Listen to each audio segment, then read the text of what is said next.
Jai good day to all of you. Today we will perform detection of carbonate ions in the given salt.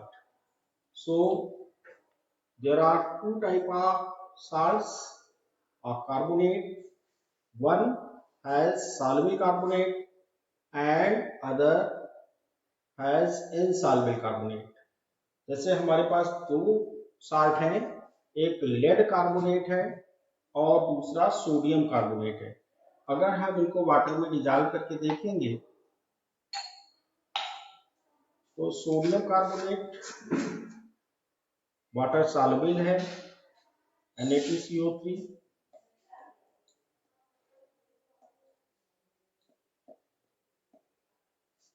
और lead carbonate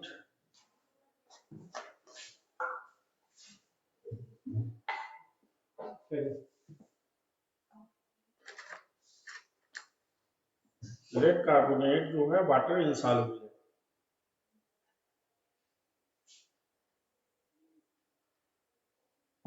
और आपके lab manual में दोनों ही तरह के soluble और इनसॉल्युबल कार्बोनेट गिवन है। तो अब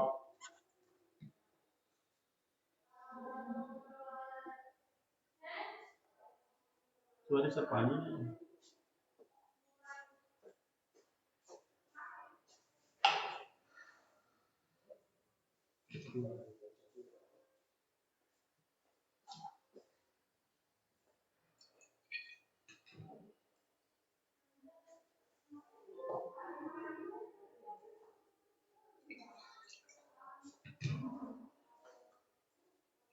ये हमने सोडियम कार्बोनेट में वाटर ऐड किया है और स्टीयर कर रहे हैं इसको। थोड़ा टाइम लगेगा लेकिन ये डिजॉल्व हो जाएगा सॉल्युबल Na2CO3। या अगर जल्दी करना है तो उसको हल्का सा हीट कर दें तो बहुत जल्दी से ये डिजॉल्व हो जाता है।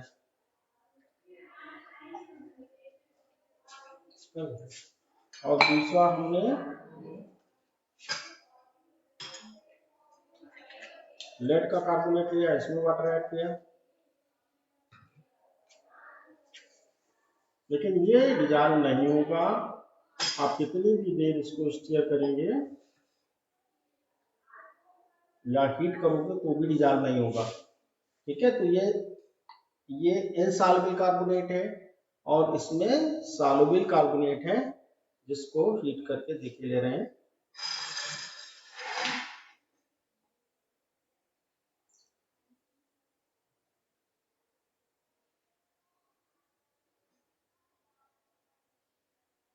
तो पहले तो आपको ये चेक करना है कि जो गिवन साल्ट है उसमें अगर कार्बोनेट है तो साल्ट सॉल्युबल है या इनसॉल्युबल है।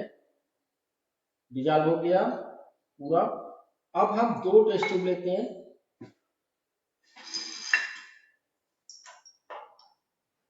एक में हमने इनसॉल्युबल कार्बोनेट ले लिया, सॉल्यूशन उसका ठीक है मिल्की है, और दूसरे में हमने सॉल्युबल कार्बोनेट ले लिया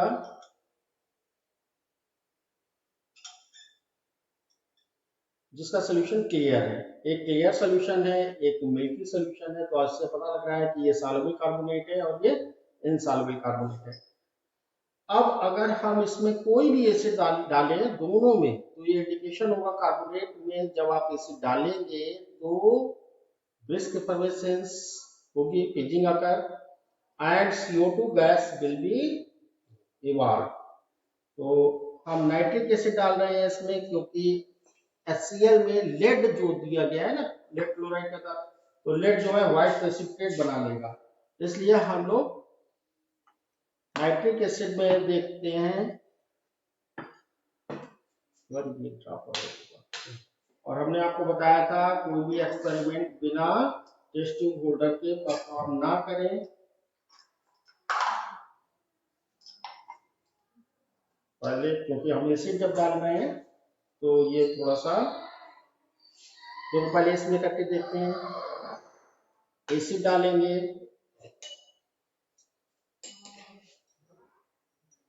और एसिड डालने पे ये देखो बबल्स बन रहे हैं और CO2 गैस इवॉल्व हो रही है।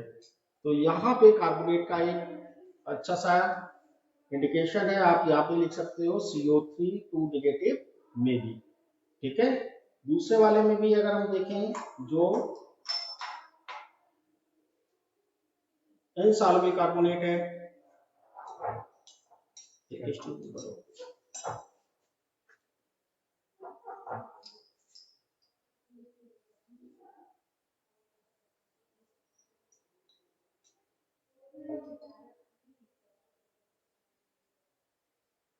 बहुत हल्का सा रिएक्शन हो रही है, देखें, लेकिन उतनी तेज रिएक्शन नहीं हो रही है, ठीक है। CO2 गैस इवॉल्व हो रही है इसमें, अगर आप हम से देखेंगे तो थोड़ी देर में प्रेशर बढ़ने लगता है इसमें गैस का, तो यहाँ पे भी CO2 इवॉल्व हो रही है। तो ये दोनों में इंडिकेशन है बबल्स बन रहे हैं। और अब अगले एक्सपेरिमेंट में हम देखते हैं कि दूसरा एक्सपेरिमेंट, देखो नाइट्रिक एसिड में ये इसका सोल्यूशन एक्वस बन गया, ये डिजॉल्व हो गया, एक्वस सोल्यूशन बन गया। तो कंफर्मेटरी टेस्ट इनसॉल्युबल में आप क्या करेंगे, मैग्नीशियम सल्फेट का एक्वस सोल्यूशन मिलाएंगे MgSO4, जो इनसॉल्युबल सोल्यूशन बनाया था नाइट्रिक एसिड से। तो इनसॉल्युबल में आप फिर से आप टेस्टिंग वाटर लगा रहे हैं इसमें,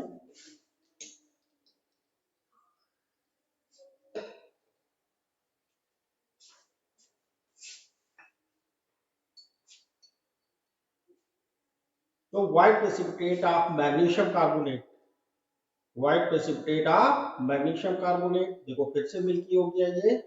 यहाँ पे ये कंफर्मेटरी टेस्ट है, ठीक है। जो सॉल्युबल कार्बोनेट है उसमें हम अगर सॉल्युबल कार्बोनेट इसको फेंक दे रहे हैं क्योंकि इसमें एसिड पड़ा हुआ है,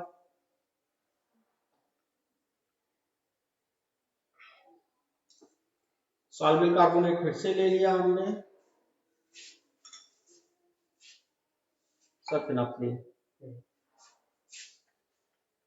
अब इसका सॉल्युबल कार्बोनेट में जब आप फिनॉक्सीन डालेंगे तो पिंक कलर आएगा, क्योंकि ये सोडियम कार्बोनेट है, इसकी पीएच बेसिक है, बेसिक साल्ट है, आपने पढ़ा होगा। सोडियम स्ट्रॉन्ग NaOH से आया हुआ है और CO3 H2CO3 वीक एसिड से आया हुआ है। तो यहाँ पे ये जब दोनों की रिएक्शन हुई है NaOH प्लस H2CO3 तो Na2CO3 सोडियम कार्बोनेट बना, तो यहाँ पर इसकी जो पीएच होगी वो बेसिक होगी और वो फिनॉक्सीन के पिंक कलर देगी।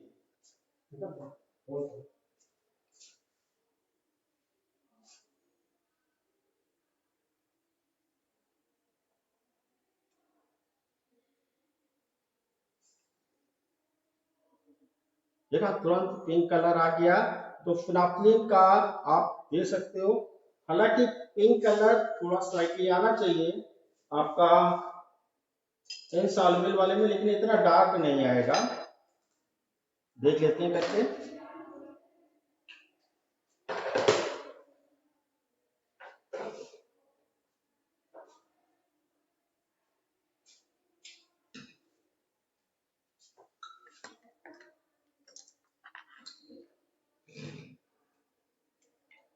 लेकिन नाइट्रिक एसिड डाल के अगर आप करोगे तो नाइट्रिक एसिड क्या करेगा, इसकी पीएच को एसिडिक कर देगा और फिर तो पिंक कलर आएगा ही नहीं।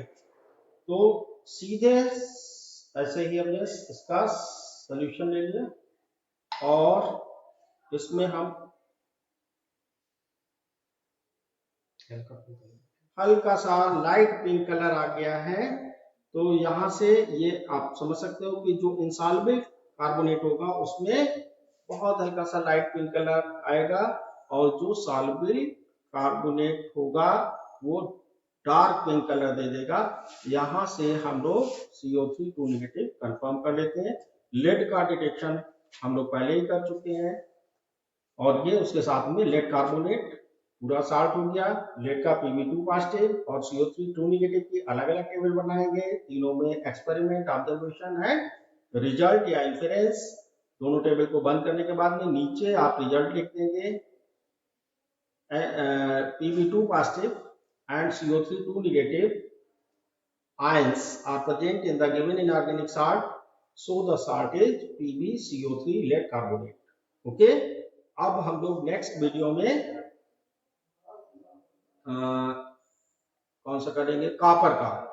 सेकेंड ग्रुप में 3 रेडिकल्स हैं। अभी तक तो जीरो ग्रुप और फर्स्ट ग्रुप में केवल एक रेडिकल था। जीरो ग्रुप में अमोनियम अकेला था। फर्स्ट ग्रुप में Pb2 पॉजिटिव था। सेकेंड ग्रुप में 3 रेडिकल्स हैं, हमने बताए थे आपको। 3 रेडिकल्स में आर्सेनिक और कॉपर और फिर लेड आ जाता है। तो वही लेड का भी सॉल्वेंट इनसॉल्वेबल होता है, इसीलिए लेड को 2 बार रखा गया है, फर्स्ट ग्रुप में भी है और सेकेंड ग्रुप में भी है। तो अगली बार हम आर्सेनिक का करेंगे नहीं, और लेड का लगभग कर ही चुके हैं। तो कॉपर का डिटेक्शन करेंगे। कॉपर के साल्ट कलर्ड होते हैं, ब्लू कलर के होते हैं जनरली, जैसे आपने देखा होगा copper sulphate pentahydrate CuSO4.5H2O. It is also known as blue vitriol. It is also known as blue vitriol CuSO4.5H2O. अगर आप उसको एक टेस्ट ट्यूब में लेकर के हीट करेंगे तो वो व्हाइट कलर का हो जाएगा। कुछ ड्रॉप्स आप वाटर में डालेंगे तो ब्लू कलर रिगेन कर लेगा। ये क्लास 10th में आपने एक्टिविटी करी थी। ओके।